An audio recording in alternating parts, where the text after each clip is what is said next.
Okay, so yeah, when you're like really watching every single penny, uh, the idea of like actually putting money aside can feel almost impossible. Yeah, like a dream. Right. Like Yeah. it almost seems like a luxury item Yeah, that definitely. you just like can't even consider. Yeah, it's super common and it highlights the challenges so many people face. Saving is one thing in theory, but a whole other ballgame when you're dealing with limited resources day to day. For sure. And that is exactly what we're digging into in this deep dive today. How to not just budget, which we hear about all the time, but how to actually build up that financial safety net regardless of income. Exactly. And I think it's important to say up front, we're not talking about some radical overnight transformation, but rather understanding your habits and then making these small, manageable shifts that lead to huge progress over time. That's the key. So get comfy, listeners. We're about to dive into some like immediately useful info that you can start thinking about applying today. So first things first. You have to see the full picture of where your money's going right now. Yeah, totally. It's like solving a puzzle, right?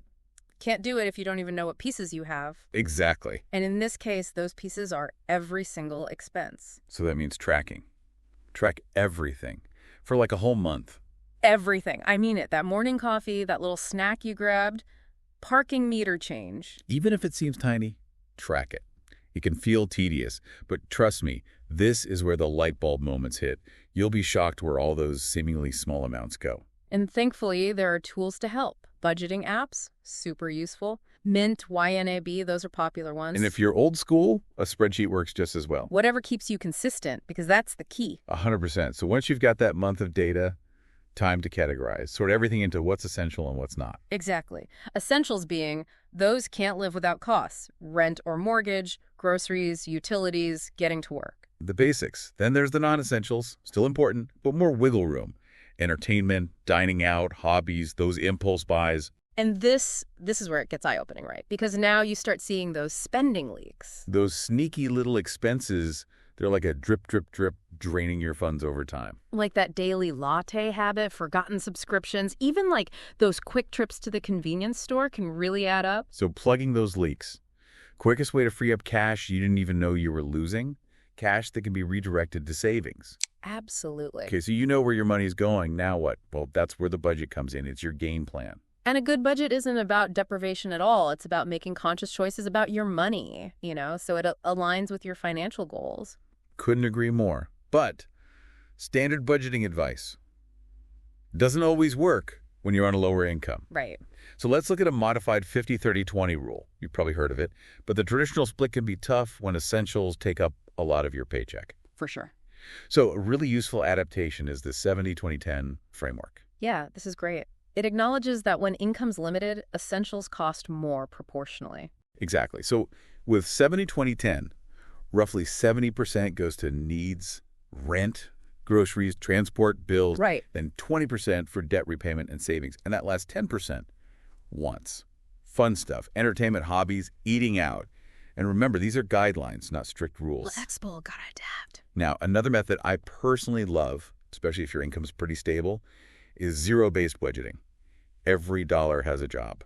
Love this one. So you assign every dollar you earn to a category till you hit 0 unassigned dollars. Rent, utilities, food, transport, debt, savings, even fun money. It forces you to be so intentional you're aware of every single dollar. And if you're visual, try the envelope system. This is cash-based, super helpful for overspending categories like groceries, fun money. Right, you literally take out cash, put it in labeled envelopes, and once an envelope's empty, that's it for that category. Very visual, very tangible. It limits those impulses.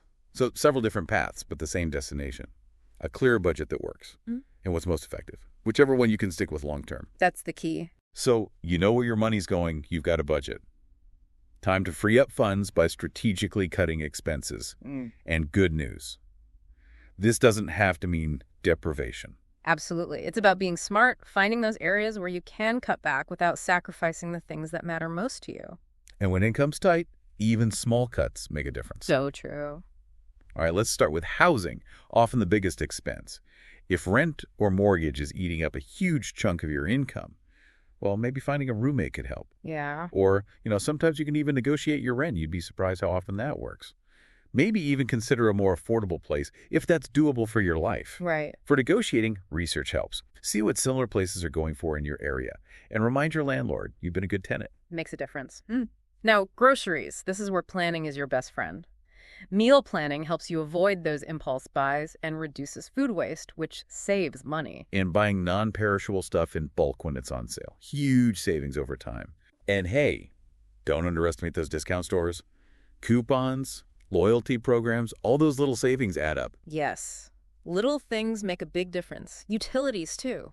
Simple things like turning off lights, unplugging stuff can impact your electricity bill. And when it's time to replace appliances, energy-efficient models save in the long run. Absolutely. And it's always worth checking if you can get better rates on your internet and phone. Shop around, negotiate. So true. And you know what a lot of people overlook? Subscriptions. Oh, yeah, those are killers. Those recurring memberships for things they barely use. Look at your monthly statements. Are you really getting value out of all those streaming services, that gym you haven't been to in months? Canceling unused stuff is such an easy win. It is. And look for free entertainment options. Libraries, those are gold mines these days, not just for books. Parks, free community events. Exactly. And transportation. Huge cost. Public transit, carpooling, even biking or walking for short distances can save you so much on gas, parking, and car maintenance. It all adds up. The point is, even saving a little here and there across different categories makes a big impact on your budget. It all goes back to that puzzle. Mm. All right, we've covered understanding your finances, smart budgeting, cutting expenses. Now let's talk about boosting your income. If you've cut back as much as you can, increasing what's coming in is a game changer for saving. Yeah, cutting back can only take you so far. Right. And a modest income increase can make a big difference in your financial well-being. Absolutely. So let's look at some options. Side hustles, super popular now. Think about your skills, what you enjoy.